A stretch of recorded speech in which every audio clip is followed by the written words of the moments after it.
All right, we're ready for chapters 44 to 47. The screen says we're actually going to back up and get 43 because we didn't get through it last time. And so this is our outline of the book of Genesis. We're in the last section, the descent into Egypt, and that begins at chapter 37. We'll come more to that in just a moment. I'm going to forego the review of our chapters with the exception of the very last ones as we get to chapters 42 and 43. And we haven't covered 43 yet, and we're about to do that. So we've got some ground to cover, 43, 44, 45, 46, and 47. We're going to see if we can do that. But anyway, chapter 42 has to do with Joseph's brothers go to Egypt, and they return without Simeon. And so he's been left behind for security and or surety to ensure they're coming back. And we'll say more about that here in just a few moments. This is something we've looked at each time. I've added one more verse to that, and that is watch for evidence of God's providence throughout this series of not only the book of Genesis, but particularly from chapter 37 on.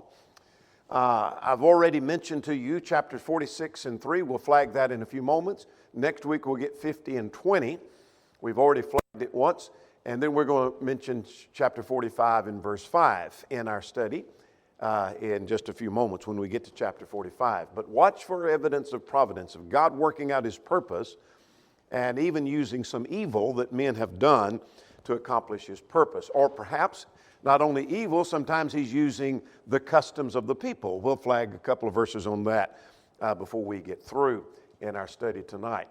Now, just a little reminder, Jacob and his family are here at Hebron, and they make their journey all the way down here to Egypt, which is some 200 to 300 miles. And we mentioned last week that may take 2 to 3 weeks or longer to make one trip, and then to make that trip back again. So they've already made their trip down, left Simeon, they've gone back home. They're going to go back tonight taking Benjamin, and then they've got to go back and get their father. So quite a bit of traveling between Hebron and Ramses, Egypt, in our study tonight. More about that map here in just a moment. So let's get underway with chapter 43 now. In chapter 43, we have Joseph's brothers go back to Egypt, and they're taking Benjamin back this time. Now, some time has passed since the events of chapter 42. How much time? We don't know. We're not told. And evidence that some time has passed is found, first of all, in the fact that they've run out of food now and need to go back, so some time has passed. And then verse 10, Judah argues that we could have been there and back by now if you had sent your son with us. How much time was that? I don't know. The text doesn't tell us. So let's get underway. Verses 1 to 7, Jacob tells his sons to go back to Egypt. And they're doing that because we're in the midst of a famine. 2 years have passed, as we're going to see a little bit later. Has the 2 years passed at this juncture? I'm not sure. But by the time we get to chapter 45, 2 years will have passed. But anyway, we're well into this. We have more time to go yet on this famine. And so he says, go back and buy us a little grain. And Judah spoke up and took the lead, saying that the man solemnly warned us, unless you bring your brother back, you'll not see my face. And Judah argued that if you don't send him down with us, we'll not go. We're not going to go back. I'm going to have to paraphrase some of these sections. And notice at verse 7, what does he argue? What's his point? You better, and I'm going to paraphrase, you better send him with us, and we better go, or he won't be coming back, and we're going to die because we don't have any food. And so he's not coming back. And that was it back up at verse 5. But now, verse 6 and 7, Jacob began to argue, well, why did you do me wrong by telling him that you had a brother? And their argument was that, how did we know that he would do this? He just asked us, is your father still alive, and do you have another brother? And how did we even know that was going to develop? Now, Judah persuades Jacob. Now, we mentioned last time there were two brothers that seemed to have a little bit of sympathy, and I may emphasize a little bit. Reuben mentioned earlier, and this time, and we saw Reuben back not only in chapter 37, we saw him in chapter 42, and we see Judah this time as we saw also in chapter 37. So what is verses 8 through 10? What does Judah say to his dad?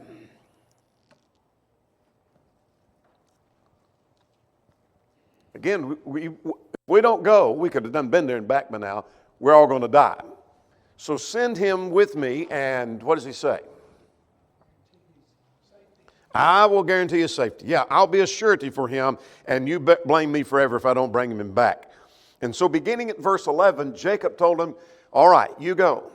There didn't seem to be any choice here. We're going to die here. So you send him off. I'm going to send him off. You go back. But do this. Take you some presents with you. Take your vessels. Take some of the best fruits. Take a little balm, a little honey and spices and myrrh and pistachio nuts and almonds. And then take double money. And then the money that was returned to you, take that back. And go back to the man. And perhaps it was an oversight. And take your brother and go back. And then he says, may God Almighty give you mercy before the man, and may he release your brother and Benjamin. And then he says what? If I'm bereaved. And some translations add of my children. If I'm bereaved of my children, I'm bereaved of my children. I don't have much choice here. And so send him back. He's in a bind. And so he sends him back. So now beginning at verse 15 through verse 34, Joseph and his brothers come to the house for a feast. Now it begins to get interesting here.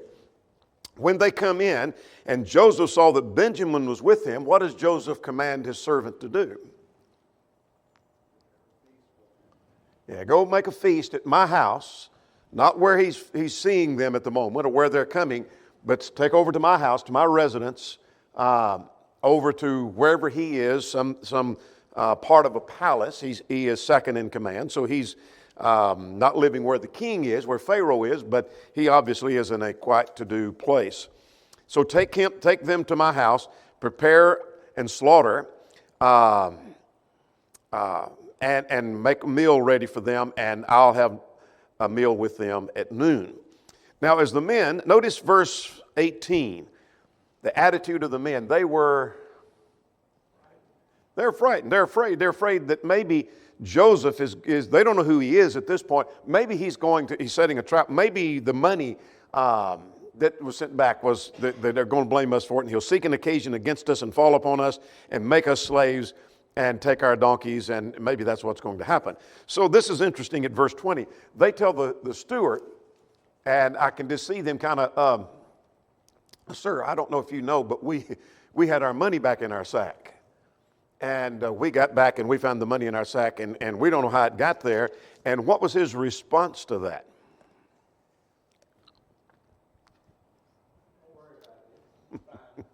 Yeah, don't worry about that. I had your money. I was the one that put it back in there. I had your money. And then he brought Simeon out, which should have been a symbol. You're okay. You're all right and you're in good standing.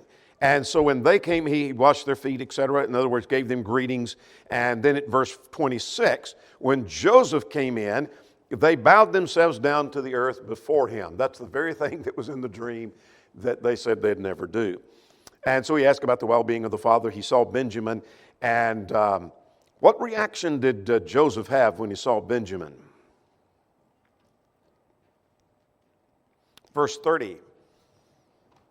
He first asked, is this your brother? He knew it was. Is this the brother that you mentioned? And they said yes, and he knew it was Benjamin. And at some point, he has to go away and weep for a little bit. And then he comes back in and tells them to serve the bread. Now let's talk about verse 32. He sat in a place by himself, the text says, and the Egyptians were who ate there or by themselves, and then the Hebrews by themselves. And then this commentary is given that it was an abomination for the Egyptians to eat food with the Hebrews. Now, what's that all about? Well, a couple of matters. Willis argued, I believe it's Willis who argued that there was a feeling of superiority of race of the Egyptians over other races and other nationalities. And so one of the things was that we are superior, much as people used to think, and hopefully that's much better, that the white race was superior to any other race. And so we don't want to associate with you because we are of a superior race. So you eat over there and we eat over here. But there was another matter perhaps involved, and that is that the Egyptians had different eating customs. And one of which was that they did not eat meat, particularly they had a custom about not eating meat, and that they would not eat of some of the meat that the Hebrews would eat of. And so consequently, because of those customs, we're not even going to associate with you. You eat your meal, you do your thing, we'll sit over here and we'll do our thing. So a couple of reasons for that. But I want to flag a verse here, that we're going to flag one similar to it in just a few moments. This is another case of providence, perhaps. That, remember, God seems to be trying to get them out of Egypt. Now, God could have put food in Canaan. God could have given them food in Canaan and left them there, but they were assimilating into the society and being influenced by society. Remember, Judah and Tamar is a classic case of illustrating that. And so he gets them out of this land where they're assimilating into the land and puts them in another land, and you would think they're going to assimilate here. Not as easily, because it was the custom of the Egyptians to kind of push people aside, and we're not going to have anything to do with these Hebrews. Now, there's going to be more evidence of that a little bit later, but I'm flagging that verse as perhaps a providence passage. God's going to use the customs and perhaps even the bad attitudes of the Egyptians to protect his people. Does that make sense? Are they going to be influenced by the Egyptians? Well, when they come out, they bring some idols with them. Sure, they're going to be influenced by them, but not like they were in Canaan, and not like they will when they go back to Canaan. Does that make sense? So you say, well, are they having influence? Yeah, they're going to be influenced, but not the assimilation into society is not going to be the same as it was in Canaan. And so God's using something here, I think, to accomplish his purpose. Now, we'll flag another verse along that line a little bit later. Now, beginning at verse 33 and then verse 34, this is something that had to surprise them. What does, seemingly Joseph was behind this, not just his men, his servant. What does he do? He sets them by order, by birth order, from the oldest to the youngest. And the text says, the men looked in astonishment at one another. In other words, how did he know our birth order? How on earth did this man, this Egyptian, know which one was the oldest and which one was youngest of all these boys? And remember, they're getting on up in some years now, so there's some time has passed since he's seen them, and they don't know that this is their brother. And so they have to be astonished at how on earth did he know that? How did he know the birth order? And how did he get that right? And perhaps that's a test that he is performing before them. Now, one of the things that was quite noticeable that the brothers took note of is when they get their food, he got 5 times as much. All right, questions or comments on 43? We're going to move on. All right, let's go to 44 now. Joseph seeks to keep Benjamin in Egypt. This again is God's tool. God is using Joseph and his working as a tool to eventually get them into Egypt. And we're going to say more about that in a moment.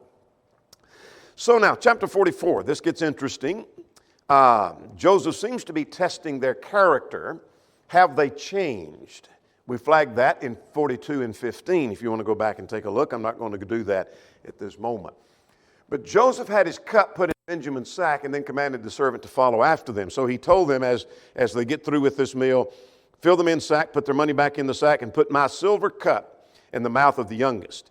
And then as soon as morning came, he sent his servant off and said, go overtake them and ask them why they did this evil. It's all an effort to bring him back. And at verse 5, he said, is not this the one, you asked them, is this not the one that the Lord drinks from and indeed practices divination? You have done evil in so doing. Now, there's 2 things about the cup. This cup is significant because this is the very cup that the second in command drinks from. And you took it. They didn't really take it, but the accusation is that of the servant is, what are you doing with this in your sack? It's a cause to bring them back. And then the second thing was that that would be like someone going to Washington and coming away with the vice president's personal coffee cup. And what are you doing with this? This is one he drinks from. And so what do you mean by this? You're in big trouble. The second thing is, this is the cup that he uses for divination. Now, we'll say more about that at verse 15, so let's just hold that thought. That was what the servant was going to say. So we'll come to that at verse 15. Now, starting at verse 6, the brothers are brought back. So the servant goes and overtakes them, and they're upset about this. The charges that are being made. Look at verse 8. Said, look, we brought back to you from the land of Canaan that was the money we found, and how could we steal silver and gold from your Lord's house? How could we have done that? We were honest men. We brought money back that was put in our sacks. Notice the rashness with which they speak. Verse 9. What makes us think they're being rash? Say what? Yeah, let him die. The brothers seem to be assured that the cup's not with them, I'm assuming. And so the man you find it with, let him die. Well, that ain't going to work too well because they found it in Benjamin's sack. And so they're just rash there. Look at verse 10. And he said, now let it be according to your words, that with whom I shall find shall be my slave, and you shall be blameless. I'm going to keep this one for my servant and my slave, and y'all go back home. And so they searched every man's sack, and they found it in Benjamin's sack. And then the brothers tore their clothes, and they loaded their donkeys. They had to all go back to the city. Now, at verse 14 through 16, the brothers fall before Joseph, and they offer to be his servant. Now they're begging. And now we're going to come to this divination at verse 14. So the brothers come, and they fall before the ground. And Joseph said, what deed is it that you have done? Do you not know that such a man as I can certainly practice divination? Now, the cup had been mentioned as the use for divination. What is that about? Well, it was a pagan practice of pouring some substance into a cup. And various scholars talk about various things that were poured into the cup. Some talk about pouring water upon oil and then seeing what it does and then interpreting that, like looking at some tea leaf and then interpreting what's going on. There's no indication that there was any divine revelation in that, but it was a pagan practice. And so you pour water upon oil, or sometimes pour oil upon top of water, and look and see what it does, and I'm getting the message as the way it turns, and this is what that message is telling me. Others talk about putting water in the cup and then sprinkling silver and gold, and then the movement of that would give them their direction or their answer, and they thought a God, lowercase g, was speaking to them through that. Now, did Joseph do that? Well, if Joseph was using that when God had directly been speaking to him, something seems out of order here. That God's speaking to Joseph and God's working through Joseph and God is interpreting dreams for Joseph, and then Joseph is using this pagan practice somehow. Some have suggested that's how God communicated with him. There's no evidence of that. That was a pagan practice. So what's really going on here? The answer is, I don't know. It very well may be that he was trying to not suggest that I use divination, but perhaps trying, as Willis suggests, he's trying to intimidate his brothers. I know what y'all are doing, and I have means of knowing. Now, he has a means of knowing that through God, but by them having the cup, a cup that is often used for divination, he's perhaps trying to intimidate them, letting them know, I have a means of knowing what's going on with you and what you've done. Is that the case? I don't know. He may have simply been intending to merely represent the vessel as something sacred. You took something sacred, like a divination cup. I do not believe that Joseph is trying to say, I practice divination. I'm just not convinced of that. You may be, have at it. I'll let you have at that. I'm just not convinced of that. I wonder though if they were convinced of it because he had set them in order according to their age. Yeah, I have no doubt that they must have wondered, this is the cup he's used to determine our age, and he must know something about what we've done in the past, because when he put them in jail, remember for 3 days, put them in prison for 3 days, that's when they begin to cry out, we've done something wrong. And this guilt is coming upon us, chapter 42. Very well may be. So verse 17, he told them he wanted to keep Benjamin. I'll keep Benjamin here. Now then, beginning at verse 18, Judah comes to his defense. What happens in 18 to 34?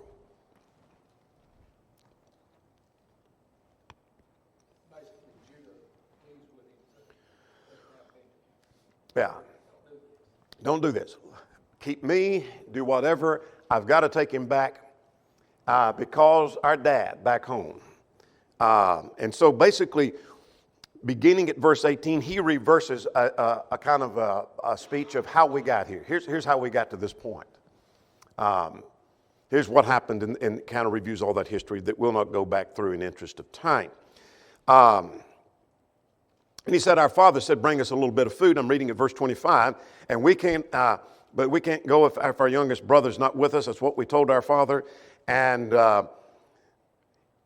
look at verse 29. But if this one also is taken from me, the calamity befalls him, you shall bring down my gray hair in sorrow to the grave. Now that must have rung a bell with Joseph.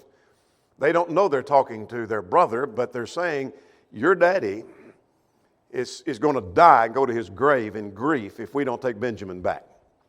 And so that gets us down through verse 34. Any questions or comments? Down through verse 34, or at the end of chapter 44. Verse 33, he made the plea, I'll stay instead of the lad. Go with me. How old is Benjamin at the time? I don't know. He's better than 22 years old because it's been 22 years since he's seen his brothers. So perhaps late 20s, mid-20s, late 20s. I don't know exactly how old he is, but he's at least that old and older. All right, let's start at chapter 45 now.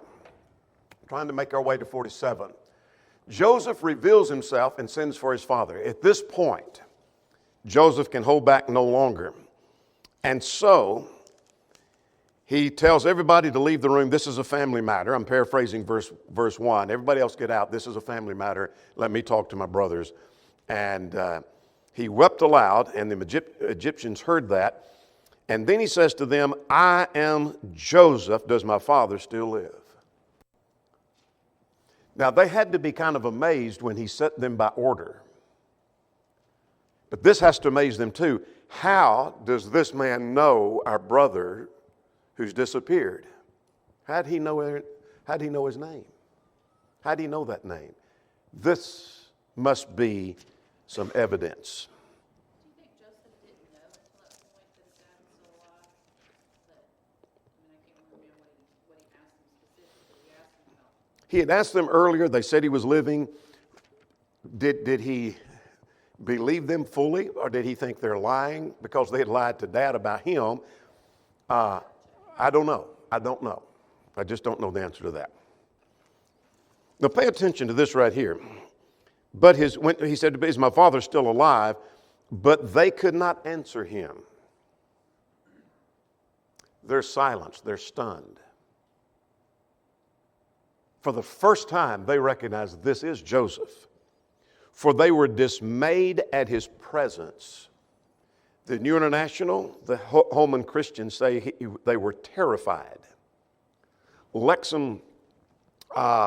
Lexham Research Lexicon says they were horrified. Now you think about the look on their face when they're standing there, and what we had just seen is that Judah is arguing, we can't leave this, brother. Keep me instead. And then Joseph finally breaks down and says, everybody leave the room. Let me tell y'all something. I am Joseph. Is my father still alive? The look on their face. Uh-oh. This is our brother. Now, something else he did that was not customary for an Egyptian to do to a Hebrew, he asked him to come closer. Come near. Verse 4. I am Joseph, your brother whom you sold into Egypt. If they didn't know before, they know now. This man's telling the truth. This is our brother Joseph. Now immediately, verses 5 to 8, what does he say? I know what I would have wanted to say. You've been evil. You've been terrible. I'm going to throw you into prison. You deserve it. I'm going to let y'all die and rot in prison. That's not what he said. Yeah, he said, don't be angry or grieved. He ought to be angry at them. Don't be grieved or angry with yourselves. God sent me before you to preserve life. That's one of our verses to flag of providence. God was doing this. This goes on through verse 5. For these 2 years of famine, so we've got 5 left, God sent me before you to preserve posterity on the earth and to save your lives by great deliverance. And so it was not you who sent me, but God, and he has made me a father to Pharaoh and the Lord of all of his house and the ruler throughout Egypt. God put me here in this position of power to preserve life for my people. Providence, verses 5 to 8. Flag that if you haven't already done that. All right. God sent me before you to preserve life. So he told his brothers, verses 9 to 15. Let's pick up the pace just for a little bit for interest of time. What does he do in 9 to 15 now?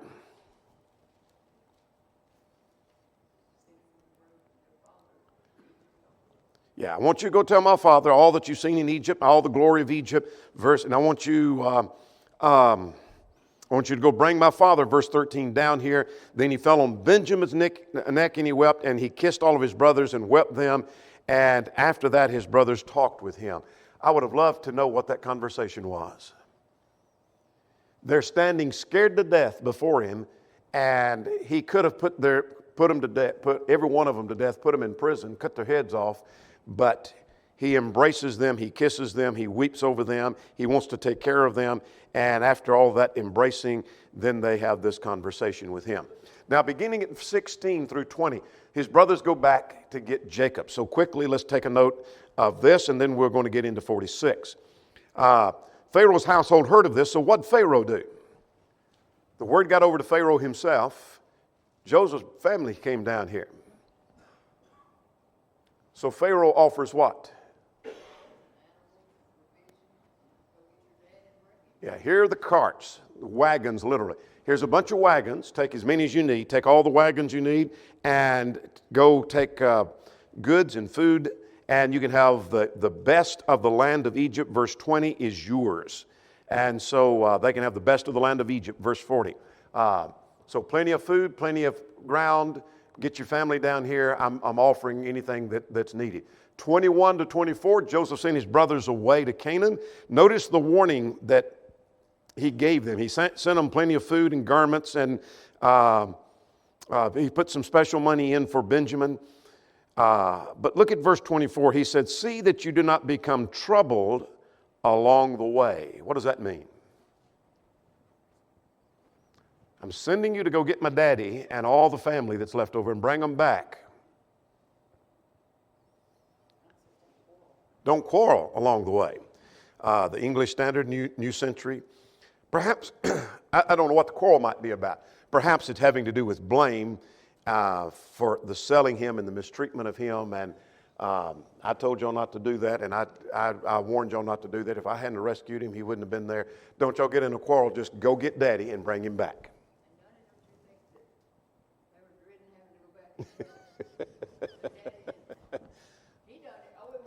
Yeah.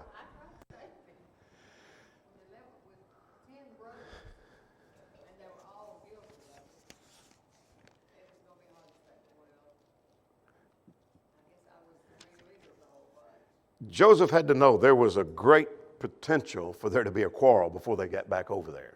He knew his brothers, that they're going to get in a fight before they get back over there.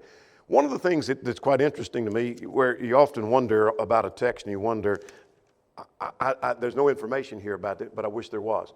I wonder if Joseph ever told his daddy what all happened in chapter 37. You got to wonder that. Did he ever sit down before his daddy died in those 17 years and say, Daddy, let me tell you, they sold me. They put me down in a pit, and they sold me to the Egyptians, and I went to Potiphar's house. Did Jacob ever know all of that? I don't know. Text does not tell us. All right, now beginning at verse 25, let's finish this chapter.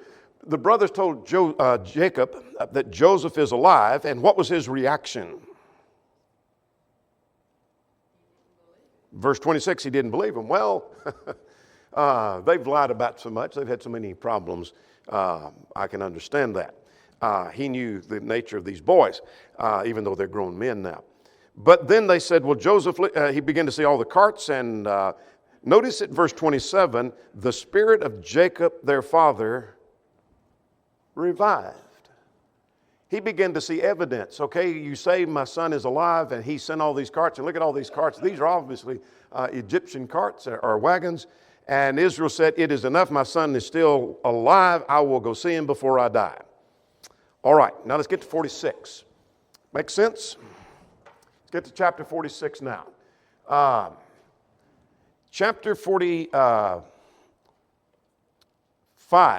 had mentioned they were going to go to the land of Goshen. We had this on the screen a moment ago. We just didn't have it labeled as Goshen. Ramses is about right there where my arrow is. But that's where they're headed. They're headed to the land of Goshen. It was some of the best land in all of Egypt. So Jacob and his family travel. Now here again we have a providence passage in verses 1 to 7. Verse 3 is one that Jacob takes off on the journey and he goes to Beersheba. What does he do at Beersheba? He leaves Hebron and comes down here to Beersheba before he comes on down here to the land of Goshen. What does he do at Beersheba? All right. Yeah, he got to Beersheba and offered sacrifices to God. And God said, Jacob, Jacob, and he answered, here I am. He said, I am the God. Here's your providence passage. I am God, the God of your fathers. Do not fear to go down to Egypt, for I will make of you a great nation there. God's working out his plan. So we've tried to flag several of those providence passages. That's one, if you haven't already flagged that. Now then, verse 4, I will go down with you to Egypt. You're not going down there unprotected. I'm going with you, and I will surely bring you up again. And Joseph will put his hands on your eyes. Let's take the last phrase first and then go back to in the middle. Putting your hand on your eyes, your footnote may say, close your eyelids when you die. In other words, Joseph, you're going to go see Joseph, and Joseph will be the one to put his hands over your eyes and close your eyes when you die. He's going to be there when you die. So you're going to see him, you're going to go there. So don't be afraid to go down to Egypt. But let's look at this statement here. You're going to go down to Egypt. This is fulfilling what was said back in Genesis 15 and in verse 13. You want to turn back there just quickly, 15 in verse 13. God said to Abraham, your descendants will be strangers in a land that is not theirs. That had reference to Egyptian bondage. Well, this is going on. They're going into Egypt, Genesis 15, 13. All right? But verse 4, I will bring you up again. There are two statements involved in that, I think, or 2 points to be made in that. One is, Jacob is going to come up out of Egypt, but not like he thinks.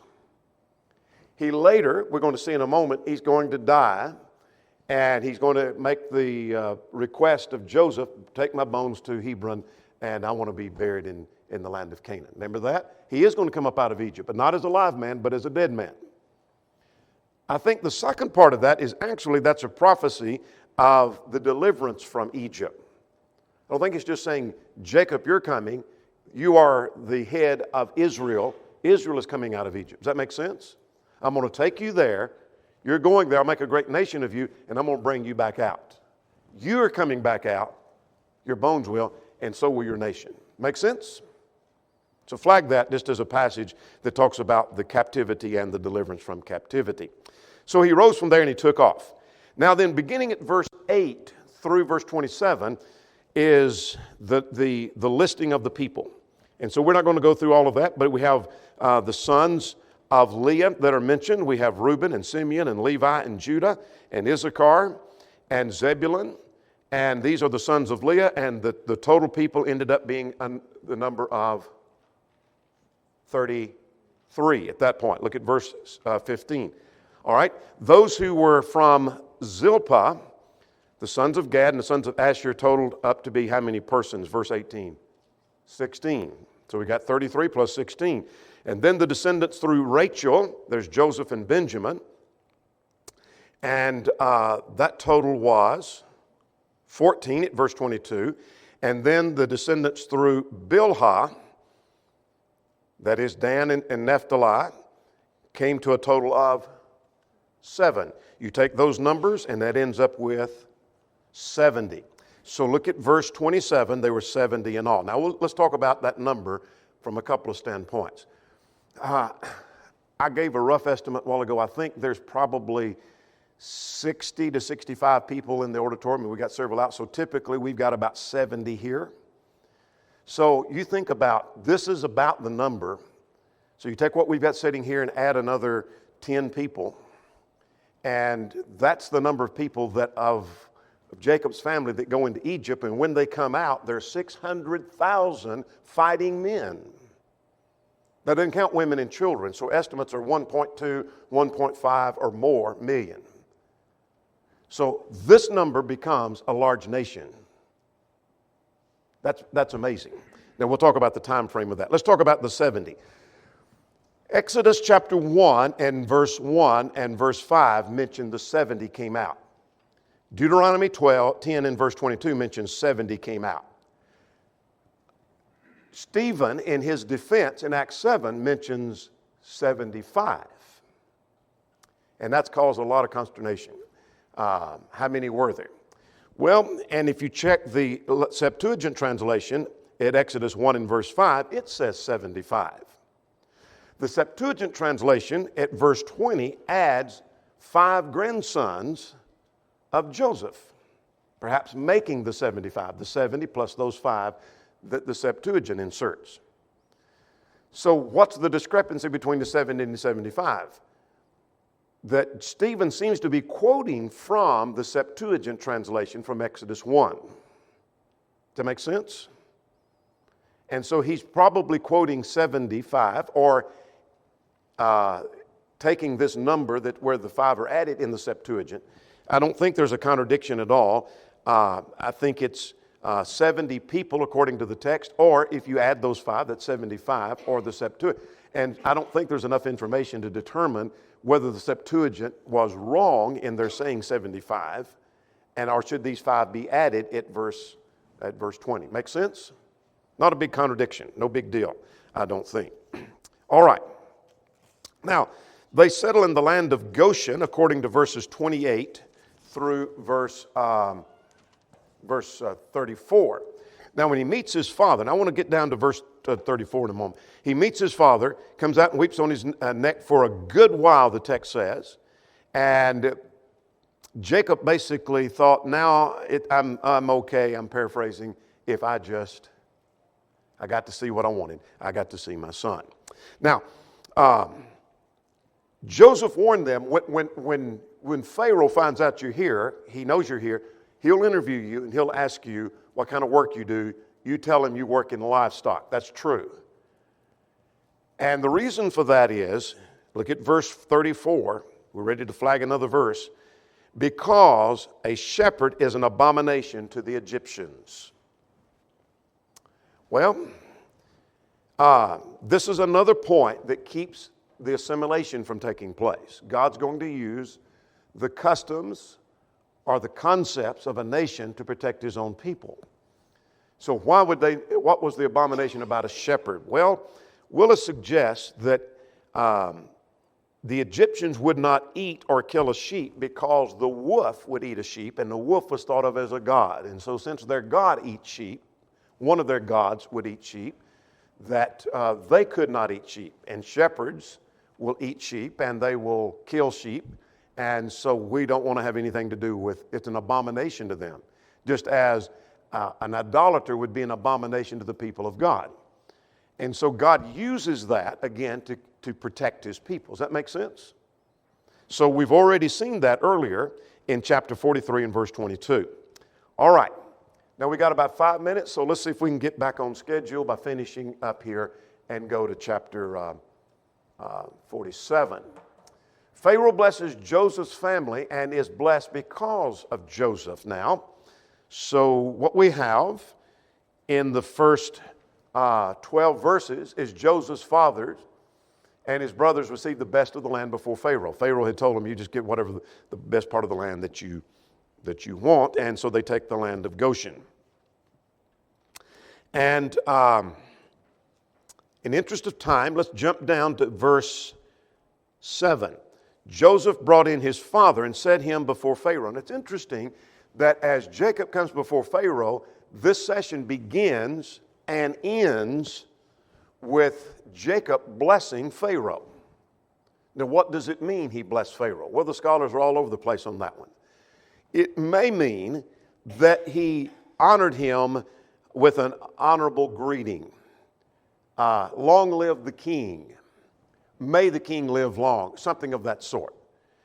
And when he leaves, may the king live forever. May God bless the king forever. It may have been something like that. I don't know. Or some suggest that it may have been a pronouncement from God of a blessing, where God is guiding him and blessing, may God bless you, or God will bless you with X, Y, Z, whatever. The text doesn't tell us. It says he blessed him, and he blessed him. And he asked him how old he was. How old was Jacob? 130 years old at this point. Now we're about to fast forward through 17 years, and we're about to run through that real quickly here in just a moment. So Joseph situated his father in the land of Goshen, according to verse 11, and then Joseph provided his father and his mother, etc., with bread according to their number and their family. So they're well taken care of. God is taking care of his people. Now, 13 to 26, Joseph starts acquiring money. And some have argued that this was the wrong thing. This is a form of socialism. I don't believe that at all.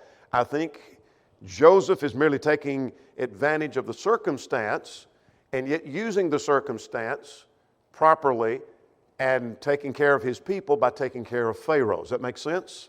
He's staying in good standing with Pharaoh, which means Pharaoh and his people are going to take care of his own people. Does that make sense? So what does he do? Well, he starts getting all their money. How does he get all the money from Canaan and from Egypt? By selling the grain. So people come with their money and buy the grain, and finally the money runs out, and then people say, I don't have any money to buy grain with, and so all we've got is livestock. So he starts getting their livestock. He'll take their livestock, give them food. They've got to have food. And then they run out of livestock, verse 19, and they come and they offer their land and themselves. We'll be your slaves. We'll be your servant. You can have our land. So he's acquired all of the land, basically, of Egypt. That's probably an overstatement for emphasis, not literally every inch of it, but basically he acquires all the land of Egypt. The people are the servants. They've got the livestock. They've got the money. And then verse 21, he moves the people into the cities. He redistributes the people, probably for easy distribution of food during the famine. I don't know. We're not told exactly why, but that seems to be somehow moving the people around, making it easier to distribute the food, making it easier. And then he tells the people that here's the seed, go to the land and sow it, but we want how much for Pharaoh? A fifth, 20%. We want 20%. And you bring that fifth to Pharaoh, and so he's acquiring more for Pharaoh. I take it the storyline is, before we wrap up, and we got about 2 minutes, is that as he takes care of Pharaoh, and Pharaoh sees that he's taking care of him, then Pharaoh is going to take care of the people of Joseph's people. Does that make sense? So I don't think God's so much worried here about how well did the people of Egypt fare and Pharaoh fared, as he's taking care of Pharaoh, Pharaoh is going to take care of his people. And this is God preserving his people. Now, let's get 27 through verse 31. And Israel lived in the land of Goshen for how long? Verse 28, for 17 years.